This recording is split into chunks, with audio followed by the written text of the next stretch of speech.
नमस्कार साथियों, मैं जवाहर राजपुरोहित। आज हम आए हैं हमारे वर्तमान विधायक हमीर सिंह जी बाइल साहब के फार्म हाउस पर। आपको अभी अभी भाजपा की ओर से वापस तीसरी बार उम्मीदवारी के लिए टिकट मिला है, तो उनसे बातचीत करेंगे। नमस्कार बाइल साहब। नमस्कार। तीसरी बार भी आपको टिकट मिल गया है, आपको बहुत बहुत बधाई हो। बहुत बहुत धन्यवाद आपको भी। राजनीति की उठापटक थी, बहुत घमासान मचा हुआ था। जो जो उम्मीदवार बनने की चाह में थे, दावेदारी कर रहे थे, उन सब ने लगभग सभी ने आपका विरोध किया था कि इस बार चेहरा चेंज होना चाहिए। फिर भी एक ऐसा विश्वास बना आपके ऊपर कि आपको टिकट मिल गई। क्या उनका विरोध कोई काम नहीं आया, या फिर आपकी वो पहुंच या आपकी ताकत ज्यादा लगी? मैं आपके चैनल के माध्यम से कहूंगा कि पार्टी एक विचार, भारतीय जनता पार्टी विचार की पार्टी है। लोकतंत्र में हर व्यक्ति को टिकट मांगने का हक है, और जहां परिवार बड़ा हो जाता है, तो आप आज वर्ल्ड लेवल की सबसे बड़ी भारतीय जनता पार्टी है। आपने देखा होगा, आज दुनिया के अंदर आदरणीय नरेंद्र मोदी जी 2014 के बाद में प्रधानमंत्री बने। उसके बाद में भारतीय जनता पार्टी आज की तारीख में दुनिया में सबसे बड़ी पार्टी है। पार्टी के साथ में भी 140 करोड़ जनता का जो विश्वास प्राप्त है, इस वजह से भारत बहुत ही आगे बढ़ रहा है। हर दृष्टि में, आर्थिक स्थिति से लगाकर हर मायने में आपने देखा होगा, भारत एक विश्व गुरु के रूप में था। अब लोगों को गांव ढाणी तक लगने लगा है कि भारत हमारा है, ये राष्ट्र हमारा है। तो स्वाभाविक है कि इतनी बड़ी पार्टी में कार्यकर्ता अपना रात दिन काम करते हैं, तो हर एक इच्छुक होता है भारतीय जनता पार्टी की टिकट प्राप्त करने के लिए, और उसमें कोई बुराई नहीं है। विशाल परिवार होगा तो उसमें टिकट मांगना और टिकट मिलना, इसमें कोई तरह की नहीं है। और जहां आपने कहा कि सबने मिलकर बुराई वाली, ऐसी मेरे सामने कोई तरह की नजर नहीं आई। कि जो भी एक पार्टी की नीति से टिकट मांगने का हक सबको है, और टिकट मिलने के बाद में सब एक परिवार है। किसी को भी भारतीय जनता पार्टी टिकट देती तो सब हम मिलकर विश्वास के साथ में काम करते, और वही आज की तारीख में कोई ऐसा मुझे नहीं लगा कि कोई नाराज है या कोई भी नहीं। टिकट मांगने का हक सबका है, इसमें कोई ऐसी नहीं लगी। सब भारतीय जनता पार्टी के काम के लिए लगे हुए हैं, राष्ट्र के लिए लगे हुए।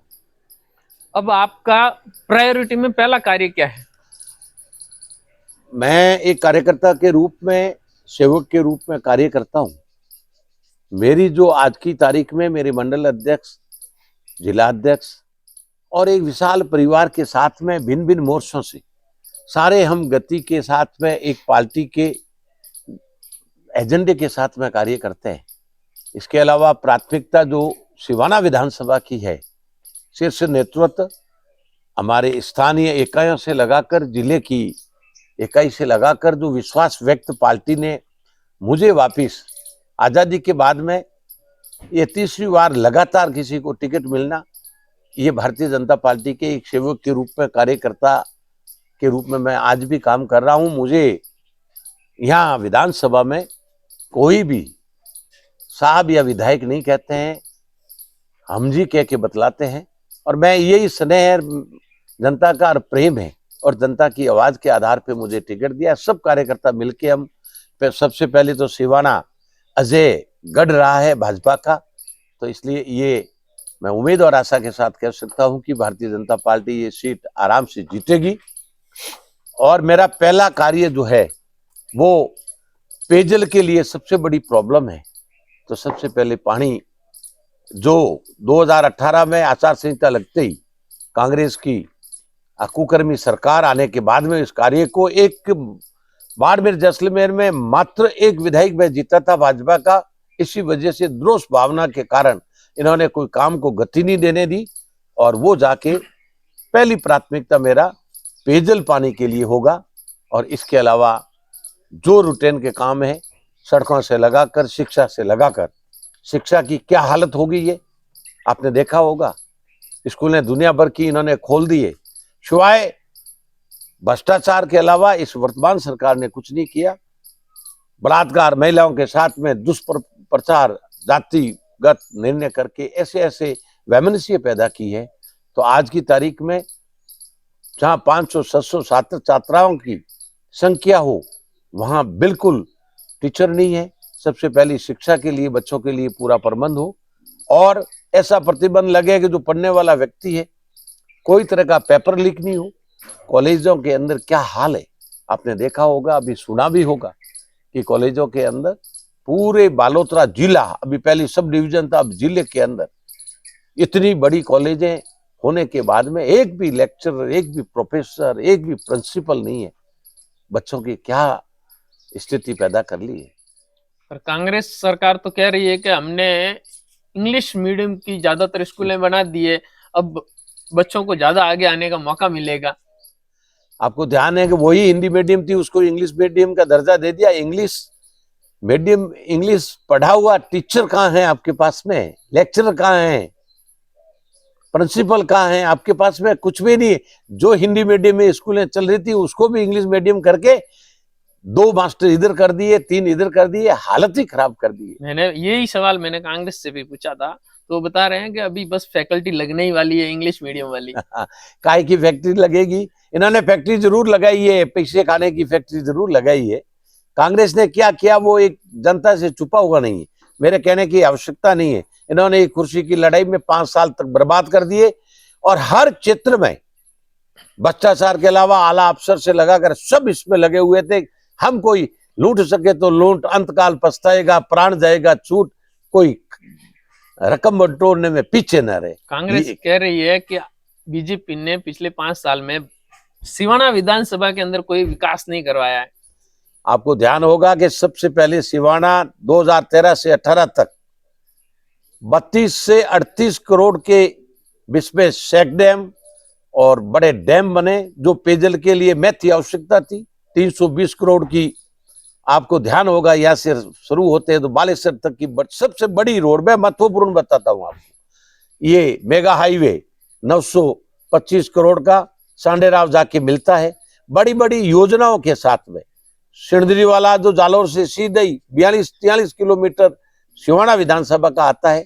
और इसके अलावा रोड से लगाकर, शिक्षा से लगाकर, चिकित्सा से लगाकर 2 पीएससी अभी सरकार में दी है, 3 पीएससी उस समय में खारा बेचान, अपने कुंडल और कर्मावास में बनकर तैयार हुई और कार्यशील है। जितने कार्य 2013 से 18 के बीच में भारतीय जनता पार्टी के शासन में बने, अनंत गणत मैं नाम लूं तो शाम तक लेता रहूं, बहुत ही बने। और एक नीति के साथ में, पारदर्शिता के साथ में जो पंचायतों का पुनर्गठन हुआ, उसके साथ में भी एक नीति के साथ में संख्या बल को साथ में लेते हुए किसी के साथ में भेदभाव नहीं रखा। अब इन्होंने पंचायतों का, नगर परिषद, नगर पालिकाओं का पुनर्गठन करके एक वैमनस्य फैलाने का काम किया। एक तरफ तो 9000 का वार्ड है, एक तरफ 800 का वार्ड है। नगर पालिका ये बालोतरा अपने पास में है, नगर परिषद 317 का वार्ड है और एक 6000 का वार्ड है। पर कहां पारदर्शिता? इन्होंने सिवाय एक वर्ग को, जो कि क्या पता समझ में नहीं आ रही है। कल मैं इस देव दर्शन के तहत गोलिया गांव में था, सरवड़ी गोलिया खंडप के पास में। वहां एक शिक्षाविद भैराराम जी जो 84 साल के, उन्होंने ये कहा कि 2014 के बाद में भारत हमारा है ये लगने लगा है। नहीं तो क्या यही समझ में नहीं आ रही थी कि भारत हमारा है या दूसरों का है। तो दुनिया सब जानती है, सब इन्होंने क्या कुकर्म में अपने जो पाप किए हैं इस भारत के लिए, वो आने वाले समय में दिखेगा। अशोक जी ने भी होम अष्टमी के दिन यज्ञ किया था। अब ये कपड़ों पे जनोई पहननी और यज्ञ करने का काम करें, पर वो काम करते हुए क्या कर रहे हैं वो किसी से छुपा नहीं है। मैं बहुत बहुत धन्यवाद देता हूँ।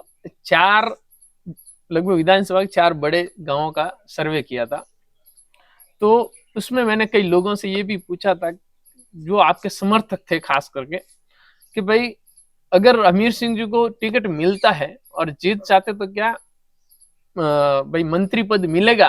तो उन्होंने सहमति जाहिर की थी। उसके पक्ष में मेरे पास में 2-4 लोगों के फोन भी आए जो आपके विपक्षी थे।